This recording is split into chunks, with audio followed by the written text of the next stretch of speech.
Hello everyone, welcome to the channel of KV teachers guild. बच्चों, आज इस video में हम 6th क्लास सिविक्स का एक नया चैप्टर स्टार्ट करने वाले हैं जिसका नाम है की elements of a democratic government. Previous chapter में हमने देखा कि दो टाइप के पॉलिटिकल सिस्टम आपके होते हैं, एक था monarchy and the other one was democracy. Monarchy में क्या होता है, जो रूलर है आपका या फिर जो लीडर है वो एक मोनार्क या फिर किंग होता है और इसको कोई चूज़ नहीं करता। पहले इनके फादर किंग रहे होंगे, अब ये है, फिर नेक्स्ट जो जनरेशन होगी किंग उसमें से बनेगा। लेकिन डेमोक्रेसी में बिल्कुल उल्टा होता है, जो लीडर है आपका वो लोग चूज़ करते हैं वोटिंग के थ्रू। इसकी एक बहुत अच्छी डेफिनेशन भी है इब्राहिम लिंकन की कि democracy is a government of the people, bye the people and for the people. लोगों की सरकार, लोगों के द्वारा और लोगों के लिए।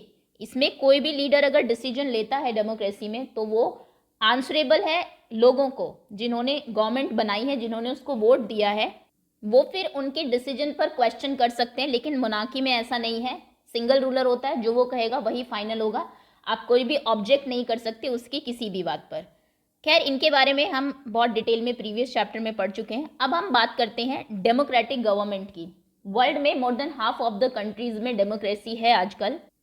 क्या कुछ की एलिमेंट्स हैं डेमोक्रेटिक गवर्नमेंट के, कैसे वो फंक्शन करती है, क्या चीज़ें हैं जो उनकी वर्किंग को अफेक्ट करती है, ये आज हम इस चैप्टर में पढ़ेंगे डेमोक्रेटिक गवर्नमेंट्स के बारे में। तो कोई भी बच्चा नया हो चैनल पर, चैनल को आप सब्सक्राइब कर लीजिए, बेल आइकन को प्रेस कर लीजिए। Okay, let's begin now. Chapter 4, key elements of a democratic government. In this chapter you will read, इस चैप्टर में आप पढ़ेंगे about some of the key elements that influence the working of democratic government. कुछ key elements के बारे में आप पढ़ेंगे, कुछ मेन पॉइंट्स के बारे में जो कि एक डेमोक्रेटिक गवर्नमेंट के काम को अफेक्ट करती है। These includes people participation. अब इनमें क्या क्या चीज़ें हैं, लोगों का पार्टिसिपेशन कैसा है, कितना है सरकार में। द रेजोल्यूशन ऑफ कॉन्फ्लिक्ट, कोई भी कॉन्फ्लिक्ट अगर होता है दो लोगों में विद इन द गवर्नमेंट तो कैसे आप उसको रिजॉल्व करते हैं, सॉल्व करते हैं उस झगड़े को। एंड इक्वालिटी, कैसे आप इक्वालिटी लाएंगे, समानता लाएंगे। एंड जस्टिस, सबको कैसे न्याय दिलाएंगे। ये कुछ पॉइंट्स के बारे में हम डिटेल में पढ़ेंगे। तो चलिए स्टार्ट करते हैं। ये आपको यहाँ पर वर्ल्ड का मैप दिया हुआ है, इसमें दो कंट्रीज देख लीजिए। इंडिया तो आप सभी जानते हैं यहाँ पर है। एक हम पढ़ने वाले हैं साउथ अफ्रीका के बारे में। तो चलिए शुरू करते हैं। एक किस्सा, आपको एक इंस्टेंस यहाँ पर दिया हुआ है। South Africa is a country that has people of several races. South Africa एक ऐसी कंट्री है जिसमें बहुत सारे रेस के लोग रहते हैं। कई तरह के रेसेस आप बोल सकते हो, प्रजातियाँ, जिनको जो देखने में थोड़े अलग लगते हैं, एक दूसरे से डिफरेंट है। There are black people who belong to South Africa. वहाँ पर कुछ ब्लैक पीपल है जो कि अफ्रीका से बिलोंग करते हैं, काले अश्वेत लोग जिनको कहा जाता है। वाइट्स हैं, कुछ गोरे लोग हैं, who came there to settle, जो वहाँ पर सेटल डाउन होने के लिए आए थे। इंडियंस भी है, who came as a labourer and traders. कुछ इंडियंस भी रहते हैं साउथ अफ्रीका में जो वहाँ पर एज लेबरर्स ले जाए गए थे, जो ब्रिटिशर्स हैं उनके द्वारा। तो चलिए आगे, एक यहाँ पर स्टोरी के थ्रू कुछ बताया हुआ है आपको, उसको पढ़ते हैं। Maya Naidu, an 11-year-old girl, old South African girl living in the town of Johannesburg. सबसे बड़ा शहर है साउथ अफ्रीका का जोहानिसबर्ग। तो उसमें 11 साल की लड़की रहती थी जिसका नाम था Maya Naidu. Was helping her mother clear up her old boxes. वो अपनी मदर की हेल्प कर रही थी कुछ पुराने बॉक्सेस की साफ सफाई करने में। She found a scrap book full of pictures and newspaper articles. तो उनको एक स्क्रैप बुक मिलती है, आप भी स्क्रैप बुक बनाते हैं जिसके ऊपर पिक्चर्स पेस्ट करते हैं। तो उसमें बहुत सारी पिक्चर्स थी और बहुत सारे न्यूज़पेपर के आर्टिकल्स की कटिंग पेस्टेड थी उस स्क्रैप बुक में। There were many pictures of a young school boy of around 15 years old। और उस स्क्रैप बुक में कई सारे पिक्चर्स एक लड़के की थी जो स्कूल बॉय था, स्कूल जाने वाला, जो लगभग 15 साल का रहा होगा। When she asked her mother who the boy was, जब उसने अपनी मदर से पूछा कि ये लड़का कौन था, she was told that he was called Hector Peterson। तो उसको बताया गया कि इनका नाम, जो लड़का है उसका नाम हेक्टर पीटरसन था। He had been shot by the police, और इसको पुलिस ने गोली मार दी थी। माया वो शॉक, माया शॉक हो गई। Why, क्यों? She asked, क्यों ऐसा किया, एक स्कूल के बच्चे को क्यों शूट किया पुलिस ने। हर मदर एक्सप्लेन, उनकी मदर एक्सप्लेन करती है that South Africa was earlier govern by apartheid laws. इसको अपार्टाइड पढ़ना है, इसमें टीएच की साउंड नहीं आती, अपार्टाइड। ओके, सो उनकी मदर एक्सप्लेन करती है कि पहले साउथ अफ्रीका में जो गवर्नमेंट थी वो अपार्टाइड लॉज के अकॉर्डिंग गवर्न की जाती थी। अपार्टाइड लॉज में क्या होता है कि लोगों को उनके कलर के बेसिस पर या फिर उनकी रेस, किसी भी कोई भी एक बेस ढूंढ लिया जाता है जिस पे सेपरेट कर दिया जाता है, अलग कर दिया जाता है, और लॉज अलग होते हैं सभी लोगों के लिए। अब यहाँ पर किस बेसिस पे अलग किया गया? Apartheid means separation on the basis of race, उनकी रेसेस, उनकी प्रजातियों के बेसिस पे उनको अलग कर दिया गया।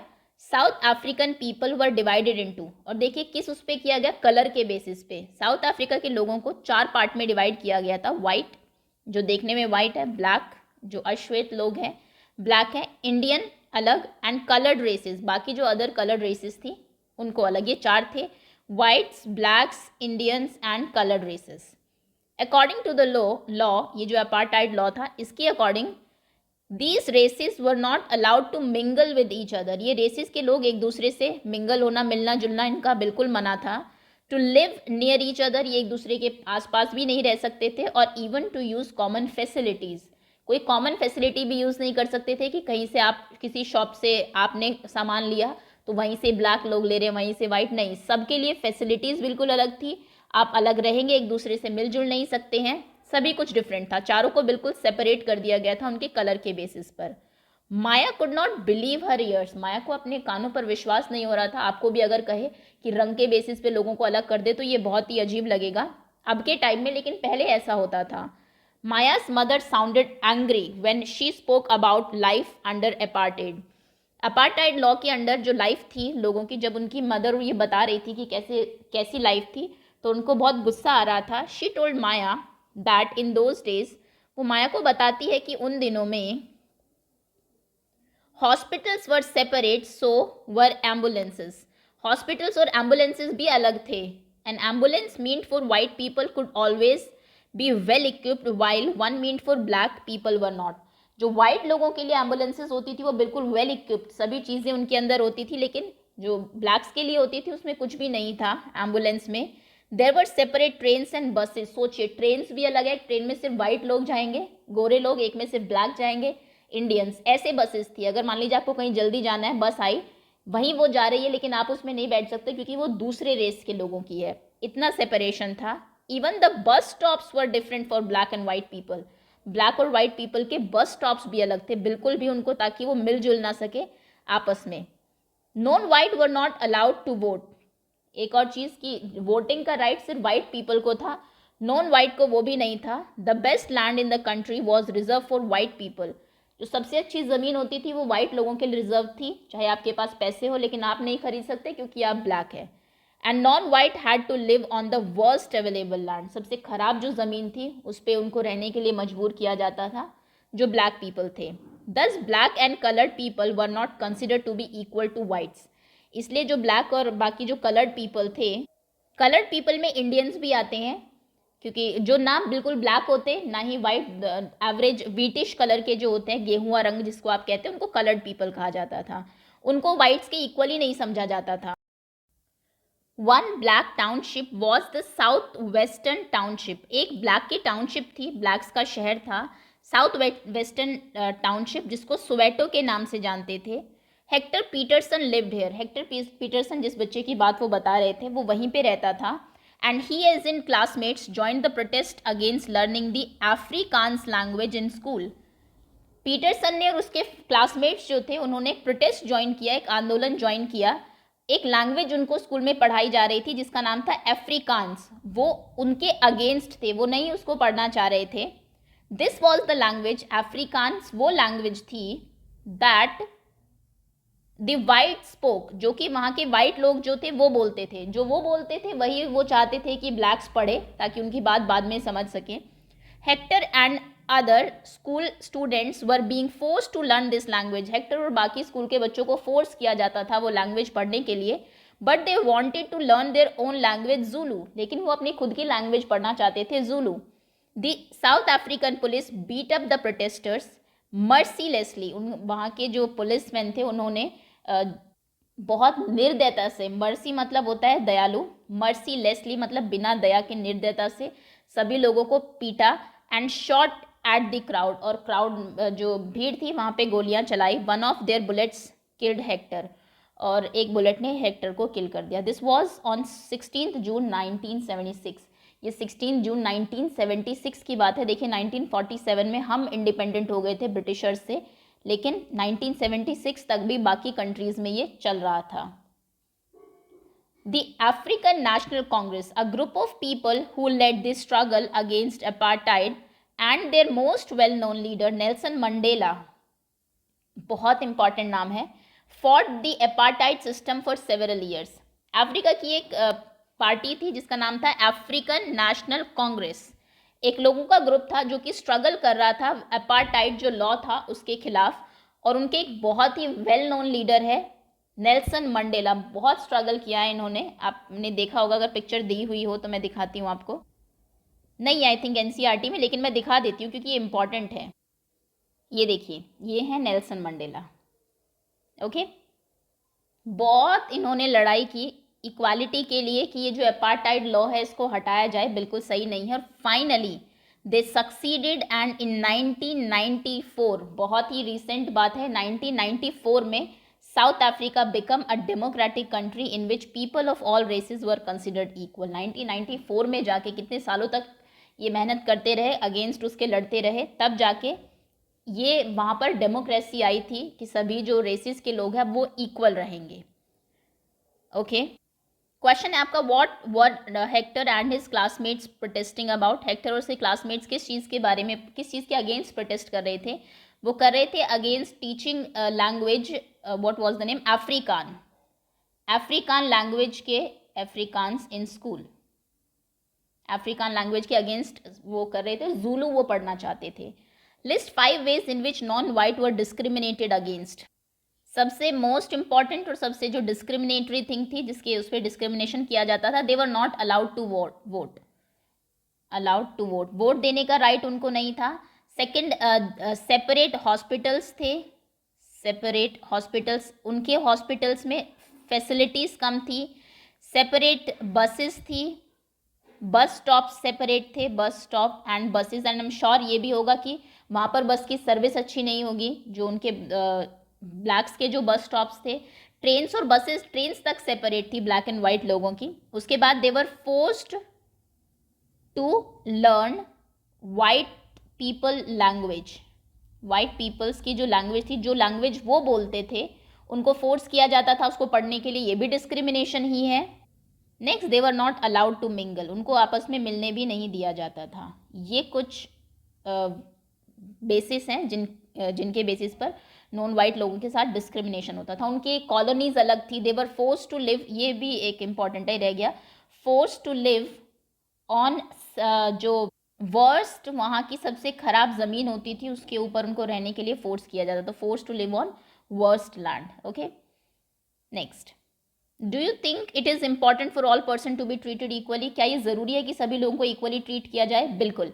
आप अनइक्वल नहीं हो सकते सिर्फ इस बेसिस पर कि किसी पर्सन का कलर कैसा है या वो किस रेस, किस कास्ट से बिलोंग करता है। ये जैसा कि आपको बताया भी गया था, आपके साथ छोटा सा भी कोई इंसिडेंट ऐसा हो, मान लीजिए आप खेलना चाह रहे हैं क्लास में, बाकी बच्चे आपको मना कर दें किसी भी कारण से, तो आपको कितना बुरा लगता है। तो आप सोच सकते हो कितना हर्टफुल है ऐसा किसी के साथ डिस्क्रिमिनेशन करना। खैर, let us now try to understand what a democratic government means for all of us. आपने देखा कि कितना लोगों ने स्ट्रगल किया डेमोक्रेसी के लिए।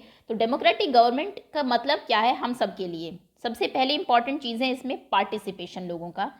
Y do we have regular election? आप देखिए यार, 5 साल में इलेक्शन होते हैं इंडिया में, तो रेगुलर इलेक्शन क्यों ज़रूरी है?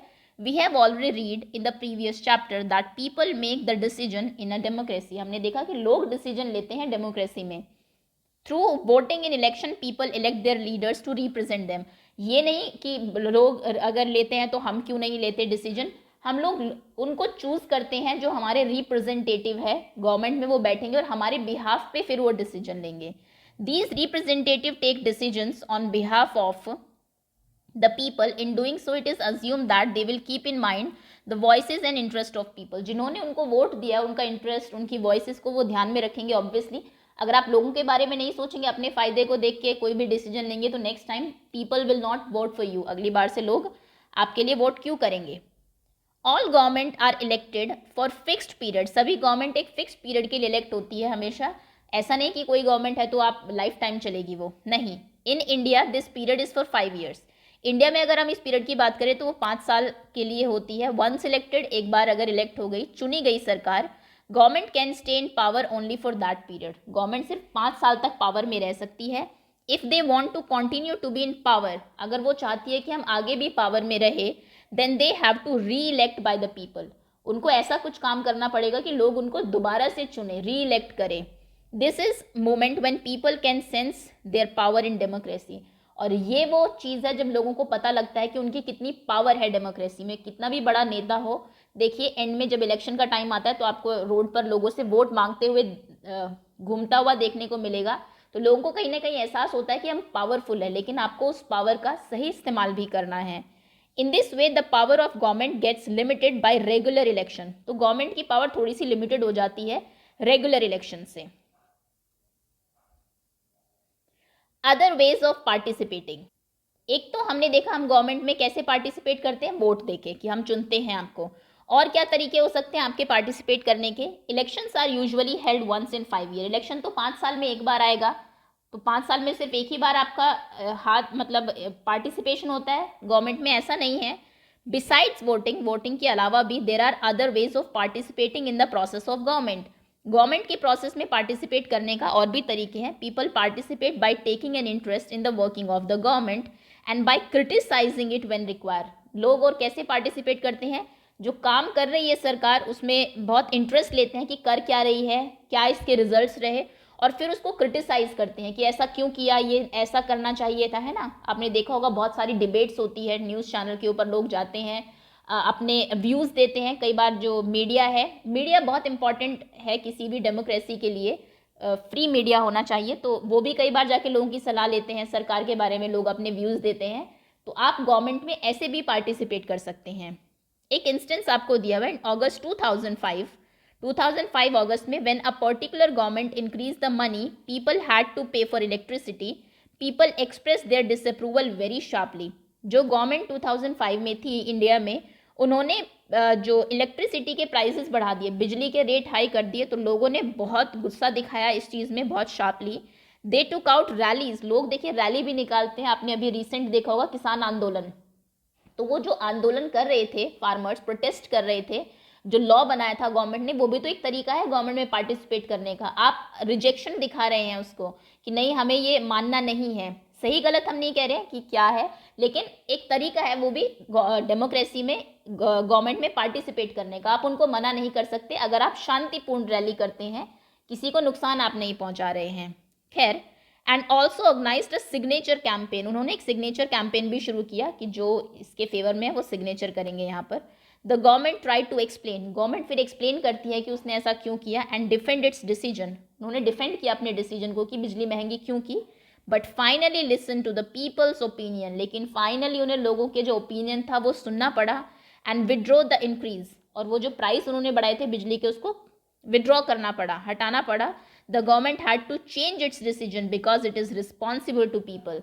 और क्यों गवर्नमेंट को ऐसा करना पड़ा? क्योंकि सरकार लोगों के लिए जिम्मेदार होती है, लोगों ने आपको चुना है, आपको उनके फ़ायदा नुकसान देखना पड़ेगा। ओके, अगर सभी इतना डिसअप्रूवल लोग दिखा रहे हैं तो फिर आपको उनकी बात माननी पड़ेगी।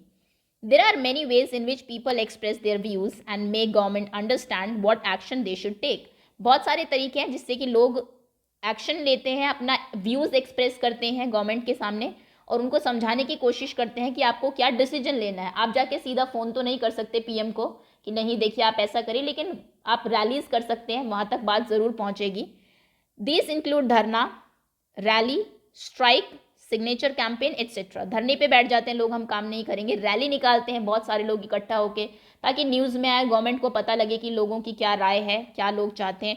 स्ट्राइक कर देते हैं, हड़ताल कर देते हैं। सिग्नेचर कैंपेन करते हैं, जो उसके फेवर में है वो सिग्नेचर करे।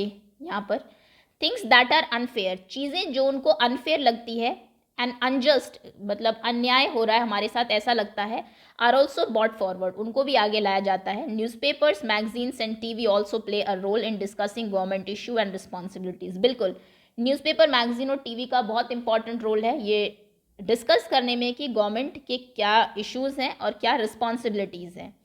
यहाँ पे देखिए ये एक रैली की पिक्चर आपको दी हुई है।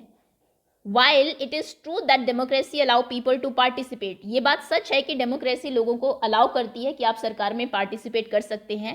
It is also true that not all section of people are actually able to do so. लेकिन ये भी सच है कि सभी लोग पार्टिसिपेट कर रहे हैं, ऐसा नहीं है कुछ नहीं कर पाते हैं. Another way for people to participate is by organizing themselves into social movement that seek to challenge the government and its functioning.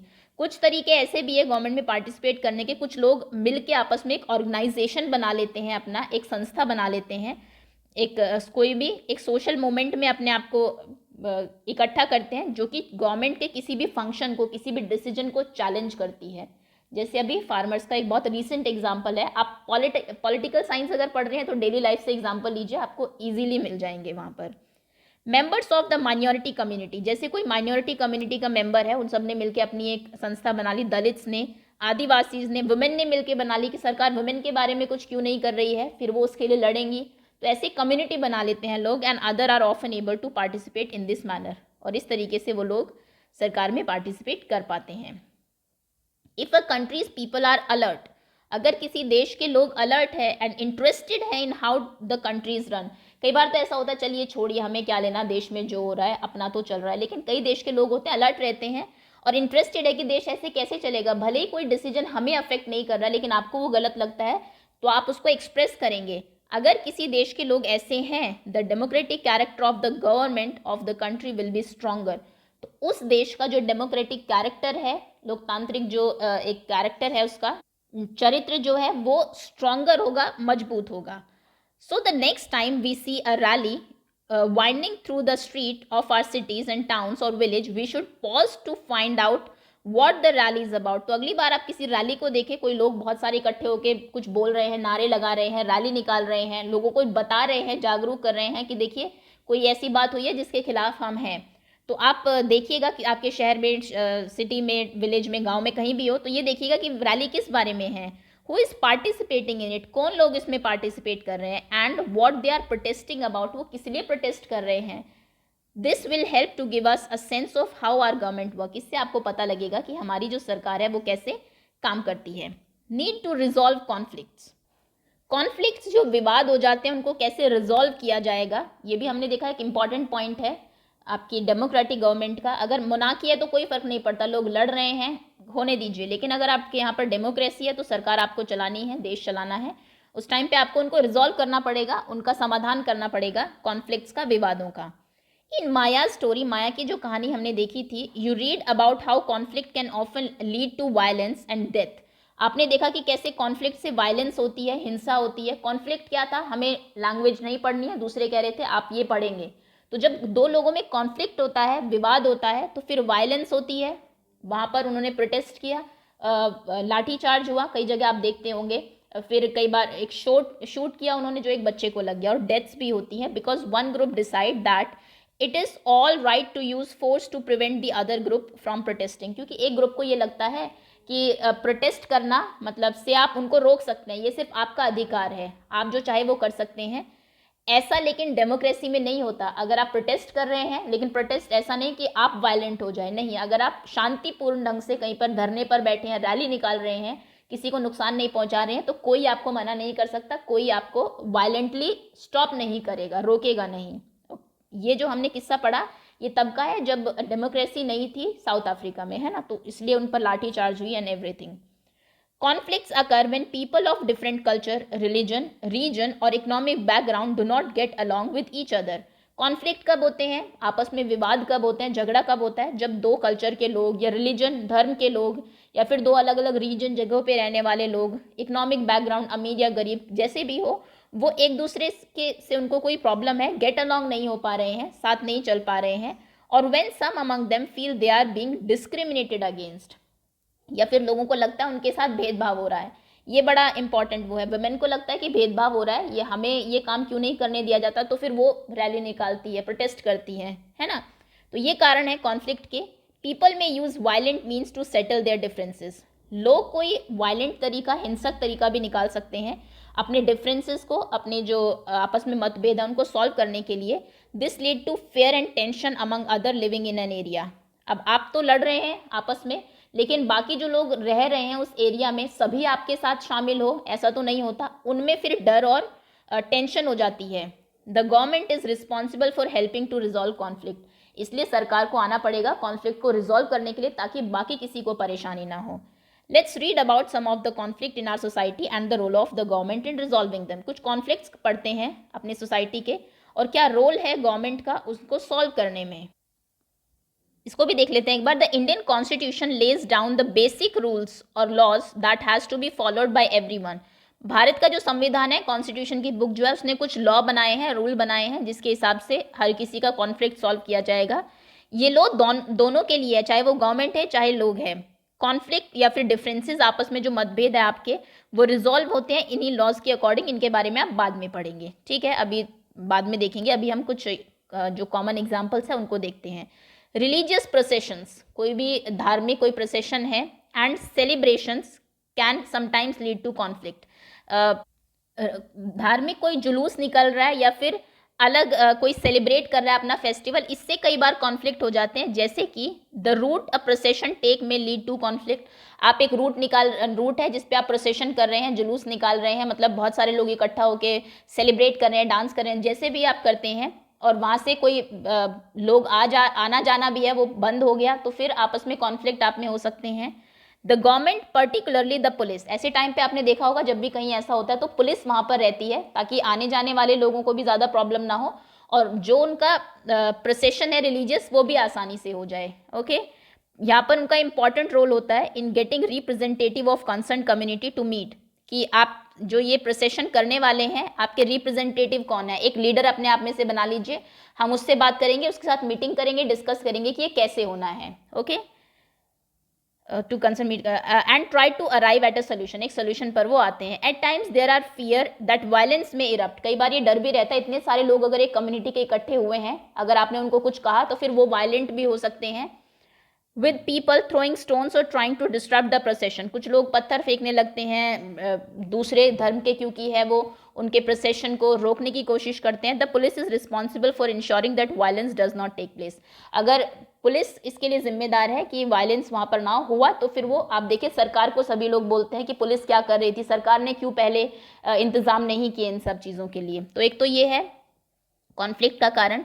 Reverse too can become a source of conflict between states, दो राज्यों के बीच में नदियां जो है वो कई बार conflict का कारण बन जाती है। अ रिवर में बिगन इन वन स्टेट, आप जानते हैं नदी एक राज्य से शुरू हुई, दूसरे राज्य से बह के तीसरे राज्य से जाके वो समुद्र में मिलती है। मान लीजिए 3 राज्य से अगर वो पास हो रही है, दूसरे से बह के थर्ड में एंड होती है। The sharing of river water between different state that the river goes through is becoming an issue of conflict, पानी किस स्टेट को कितना मिलेगा रिवर का, ये बहुत बड़ा कॉन्फ्लिक्ट है। फॉर एग्जाम्पल, जैसे आपने एक बहुत ही इंपॉर्टेंट ये सुनी होगी news, you may have heard about the Kaveri water dispute, Kaveri water पे जो विवाद हुआ था कर्नाटका और तमिलनाडु के बीच में, वो बहुत इंपॉर्टेंट है। द वाटर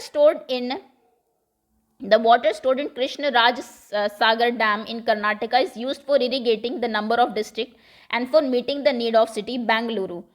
वहाँ पर जिस उससे शुरू होती है रिवर, कई बार स्टेट क्या करते हैं, डैम बना देते हैं, बहुत बड़े बड़े बांध बना देते हैं जिसमें रिवर का सारा पानी इकट्ठा हो जाता है, तो दूसरा जो स्टेट है उसको फिर कम पानी मिलता है रिवर का, तो इसलिए फिर उनमें आपस में झगड़े रहते हैं कि हमें कम पानी मिल रहा है। तो ये भी एक तरीके का कॉन्फ्लिक्ट ही है गवर्नमेंट्स के बीच में, दो स्टेट गवर्नमेंट के बीच में। तो क्या हुआ कि कर्नाटका ने अपना एक सेकंड, मुझे लगता है पहले आपको कावेरी दिखा देते हैं कि कहाँ से पास होती है, तब आप इसको ज़्यादा अच्छे से समझ पाएंगे। ये देखिए साउथ इंडिया के दोनों स्टेट्स हैं, ये है आपका कर्नाटका और नीचे ये है तमिलनाडु। अब ये कावेरी यहाँ से आ रही है, तमिलनाडु में ख़त्म हो रही है, तो कर्नाटका ने क्या किया, इसके ऊपर डैम बना दिया, मतलब पानी वहीं पे वो स्टोर कर लेते थे और फिर उससे अपने खेतों को इरिगेट करते थे। तो इससे क्या हुआ कि तमिलनाडु को कम पानी मिल रहा था, तो इन दोनों स्टेट में आपस में कॉन्फ्लिक्ट था। अब गवर्नमेंट का काम है कॉन्फ्लिक्ट सॉल्व करना, यहाँ गवर्नमेंट में ही आपस में कॉन्फ्लिक्ट हो रहा है, तो इसको कौन सॉल्व करेगा, स्टेट गवर्नमेंट में हो रहा है। इंडिया में आप जानते हैं 2 टाइप की गवर्नमेंट होती है, 3 टाइप की होती है वैसे, लेकिन स्टेट से ऊपर हमारी सेंट्रल गवर्नमेंट होती है। खैर, बेंगलुरु शहर के जो पानी की ज़रूरत है उसको पूरा करने के लिए कृष्ण राज सागर डैम इसके ऊपर बनाया गया। The water stored in Mettur Dam in Tamil Nadu is used for crop grown in the delta region of that state. Okay, Tamil Nadu में भी इसके ऊपर एक डैम बना हुआ है जिसका नाम है मेटूर डैम. ओके, जिससे कि वहाँ के आसपास के रीजन स्टेट के लोगों की ज़रूरतें पूरी होती है. A conflict arise between both dams are on the same river. दोनों ही डैम सेम ही रिवर पे है तो उसमें कॉन्फ्लिक्ट हो गया. The downstream dam in Tamil Nadu can only be filled up if water is release from the upstream one located in Karnataka. जो नीचे की तरफ जो डैम था तमिलनाडु में वो तभी भर सकता था जब कर्नाटका से पानी ज़्यादा उसमें आए मात्रा में. Therefore both state can't get as much water as they need for people in their state. दोनों ही जगह के लोगों को इतना पानी नहीं मिल पा रहा था जितनी ज़रूरत थी. This lead to conflict. इससे कॉन्फ्लिक्ट हुआ, विवाद हुआ. The central government has to step in. और फिर बात आती है सेंट्रल गवर्नमेंट की. सेंट्रल गवर्नमेंट एक पूरे इंडिया की गवर्नमेंट होती है, एक स्टेट वाइज गवर्नमेंट होती है. तो फिर सेंट्रल गवर्नमेंट ने देखा and see that its fair to distribution is worked out for both states. कि क्या स्टेप्स लिए जाए कि दोनों स्टेट में पानी का डिस्ट्रीब्यूशन जो हो वो फेयर हो. Okay, 30 quite flows the Kaveri despite being at the centre of heated conflict between two state for 30 years. ये देखिए इन दो स्टेट्स के बीच में कॉन्फ्लिक्ट 30 सालों से चल रहा है. कावेरी रिवर डिस्प्यूट बहुत कॉमन है, आप बड़ी क्लासेस में जाएंगे तो बहुत इसके बारे में सुनेंगे. दोनों स्टेट्स के बहुत सारे केसेस भी चलते हैं इस पानी के ऊपर. लेकिन इसके बीच में कावेरी देखिए कितनी क्वाइटली बह रही है, बहुत आराम से, एकदम ग्रीनरी. रिवर बहुत छोटी होती है और पानी के ऊपर जनरली झगड़े चलते हैं क्योंकि पानी का एक सोर्स रिवर ही है. तो ये हमने देखा कॉन्फ्लिक्ट गवर्नमेंट सॉल्व करती है अगर डेमोक्रेटिक गवर्नमेंट है. Equality and justice last point है हमारा. One of the key idea of a democratic government is its commitment to equality and justice. अगर आपके देश में इक्वालिटी या फिर जस्टिस लोगों को नहीं मिलता तो आपकी कंट्री को आप डेमोक्रेटिक कंट्री नहीं कह सकते हैं. Equality and justice are inseparable. दोनों को आप अलग नहीं देख सकते कि हमारे यहाँ इक्वालिटी तो है, जस्टिस नहीं है तो इक्वालिटी नहीं है. दोनों चीज़ें ज़रूरी है. ये दोनों चीज़ें इनसेपरेबल है, सेपरेटली नहीं ये आप इनको अप्लाई कर सकते हैं. The earlier practice of untouchability is now band by law. पहले जो अनटचेबिलिटी थी, छुआछूत जो थी, एक प्रॉपर कास्ट के लोगों को छूना नहीं, बैठाना नहीं, उनको अलग से कुएं से पानी लेना, वो अब बैन है. लॉ ने उसको बैन कर दिया है. This group of people were denied education. पहले एक ग्रुप के लोगों को जिनको लोअर कास्ट का समझा जाता था, एजुकेशन के लिए मना किया जाता था, ट्रांसपोर्ट मेडिसिन फैसिलिटीज़ के लिए मना किया जाता था. And even the chance to offer prayers, ये प्रे भी नहीं कर सकते थे. मंदिरों में भी इनकी एंट्री बैन थी. Doctor Bhimrao, whom you have read about earlier in this book, जिनको फादर ऑफ इंडियन कॉन्स्टिट्यूशन कहा जाता है, हम उनके बारे में पढ़ चुके हैं. वो और उनके जैसे बहुत सारे लोगों ने ये रियलाइज़ किया that such practice must not continue, कि ऐसी प्रैक्टिस को कंटिन्यू हमें नहीं करना है. And that justice can only be achieve when people are treated equally. न्याय लोगों को तभी मिलेगा जब आप उनको इक्वली ट्रीट करेंगे. ये भी अन्याय ही है एक तरीके से. आप कहे कि हम किसी को मार पीट तो नहीं रहे हैं, तो आप किसी के साथ ऐसा बर्ताव कर रहे हैं, उसको बिल्कुल अलग दिखा रहे हैं, वो भी उसको हर्ट करने जैसा ही है और वो भी आप इनजस्टिस कर रहे हैं उसके साथ. The government also recognises this. सरकार ने भी इस चीज़ को रिकॉग्नाइज किया, पहचाना. And make special provision for group within society that are unequal. और कुछ स्पेशल प्रोविजन बनाए उन लोगों के लिए जो अनइक्वल थे पहले. फॉर इंस्टेंस, जैसे कि हमारी सोसाइटी में एक जनरल टेंडेंसी है to value and care for the boy child more than a girl child. Yes, of course, एक जनरल टेंडेंसी है, लड़कों को ज़्यादा इंपॉर्टेंस दी जाती है. खैर अगेन हम सेइंग ये आजकल नहीं है, लोगों की थिंकिंग बिल्कुल चेंज हो गई है. लेकिन पहले ऐसा था कि लड़के ज़्यादा इंपॉर्टेंट थे और लड़कियां कम. This means that society does not value the girls and boy child equally and this is unjust. इसका मतलब है सोसाइटी लड़के लड़की को समान नहीं समझ रही और ये लड़कियों के साथ अनजस्टिस है, उनके साथ अन्याय है. In this context the government step in to promote justice by providing special provision. तो गवर्नमेंट को आगे आना ही पड़ेगा. आपके घर में आके आपको तो वो नहीं कह सकती कि लड़के लड़कियों को इक्वली करिए, तो सरकार आगे आती है, कुछ स्पेशल प्रोविजंस बनाती है लड़कियों के लिए जिससे कि लड़कियां ओवरकम कर सके उस इनजस्टिस को और दे आर सब्जेक्टेड टू, और जो उनको मिलना चाहिए जस्टिस, न्याय, वो मिले. Thus it is possible that fee for girls might be waived और lowered in government schools and colleges. कई जगह लड़कियों के लिए जो फीस है वो माफ़ कर दी जाती है, फिर कम कर दी जाती है. आप कई बार कोई फॉर्म भरते हैं, वहाँ पर गर्ल्स के लिए फ़ीस नहीं होती. आप कहेंगे कि अभी तो बराबरी की बात कर रहे थे लेकिन लड़के लड़कियों के लिए फ़ीस बराबर क्यों नहीं है? तो वो इसीलिए क्योंकि गर्ल्स जो है कहीं ना कहीं उनकी लाइफ में इनजस्टिस फेस करती है, तो सरकार को फिर उन्हें थोड़े एक्स्ट्रा प्रोविज़न देने पड़ेंगे जिससे कि चीज़ें बैलेंस रहे. ओके, चलिए, सो दैट्स ऑल स्टूडेंट्स, ये था आपका चैप्टर। होपफुली चैप्टर आप सभी को क्लियर हुआ होगा। Thank you so much for watching and very soon इसकी क्विज और नोट्स एंड क्वेश्चन आंसर्स भी अपलोड कर दिए जाएंगे। Okay, thanks again.